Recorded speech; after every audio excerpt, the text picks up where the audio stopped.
Halo semuanya, perkenalkan nama saya Muhammad Rizky Ramadan dengan NPM 101242129 dari kelas C7. Saya merupakan mahasiswa program studi manajemen di Universitas Teknologi Digital. Pada video kali ini, saya akan membahas tentang fungsi permintaan dan penawaran, yaitu dua konsep dasar dalam ilmu ekonomi yang sangat penting dalam menentukan harga dan jumlah barang di pasar. Semoga penjelasan saya dapat bermanfaat dan mudah dipahami. Selamat menyaksikan. Oke, yang pertama kita mulai dengan fungsi permintaan ya. Fungsi permintaan menjelaskan hubungan antara harga barang dan jumlah barang yang diminta. Biasanya semakin tinggi harga, semakin sedikit barang yang diminta. Fungsi ini ditulis dengan rumus QD sama dengan A kurang BP. Nah, apa itu QD? QD yaitu quantity demanded atau jumlah barang yang diminta. Nah, P-nya itu adalah price, yaitu harga barang. Nah, contohnya seperti ini. Jika fungsi permintaan adalah QD sama dengan 100 kurang 5P dan harga barang adalah 10.000, maka QD sama dengan 100 kurang 5 kali 10. Nah, 5 kali 10 sama dengan 50. Lalu kita kurangkan 100 kurang 50 dan hasilnya pasti 50. Nah, kenapa P ditulis dengan angka 10 bukan 10.000? Karena angka 10 di dalam rumus adalah bentuk sederhana dari harga. Artinya saat harga 10.000, konsumen meminta 50 unit per barang. Nah, selanjutnya ada fungsi penawaran. Fungsi penawaran menunjukkan hubungan positif antara harga dan jumlah barang yang ditawarkan. Jadi semakin tinggi harga, maka semakin banyak barang yang ditawarkan produsen. Fungsi ini ditulis QS sama dengan C tambah DP. QS ini yaitu quantity supplied atau jumlah barang yang ditawarkan. Nah, P-nya itu sama tetap, yaitu price atau harga. Nah, contohnya seperti ini ya.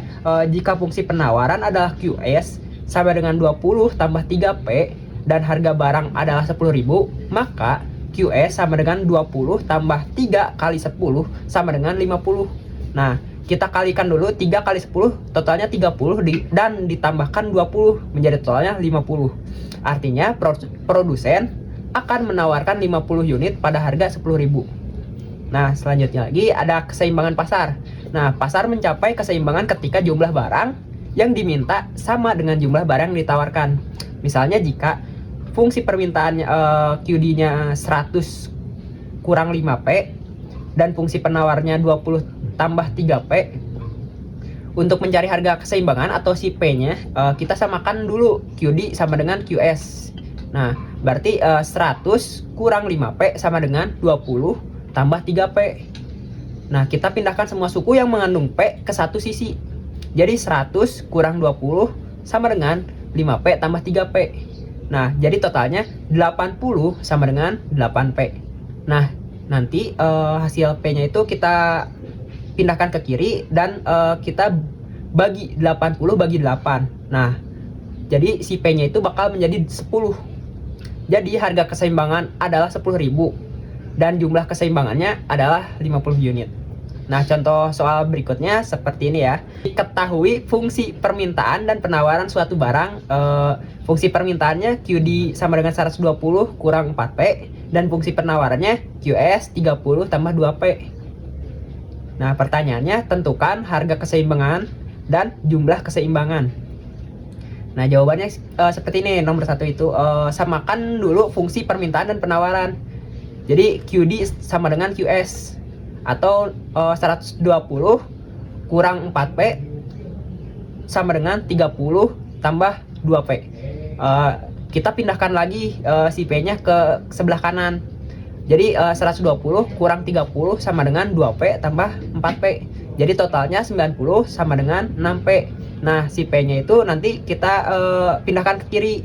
Jadi 90-nya kita pindahkan juga ke kanan. 90 bagi 6 sama dengan 15. Jadi P-nya itu 15. Nah, untuk jawaban nomor 2-nya kita substitusikan P sama dengan 15 yang tadi ya ke salah satu fungsi untuk mencari Q atau kuantitinya. Gunakan fungsi permintaan atau fungsi penawaran, itu bebas ya. Jadi kalau misal permintaan itu kayak QD sama dengan 120 kurang 4. Nah, ini P-nya kita kalikan 4 kali 15. totalnya 60. Nah, jadi 120 kurang 60 sama dengan 60. Nah, untuk fungsi penawaran rumusnya seperti QS sama dengan 30 tambah 2. Nah, P-nya 15. Kita kalikan dulu, 15 kali 2 sama dengan 30. Nah, jadi 30 tambah 30 sama dengan 60. Jadi jumlah keseimbangannya atau Q sama dengan 60 unit. Nah, untuk kesimpulannya, fungsi permintaan menunjukkan hubungan terbalik antara harga dan permintaan. Nah, fungsi penawaran menunjukkan hubungan searah antara harga dan penawaran. Jadi keseimbangan pasar terjadi ketika permintaan sama dengan penawaran. Mungkin itu saja materi yang bisa saya sampaikan. Maaf bila ada kekeliruan atau salah-salah kata.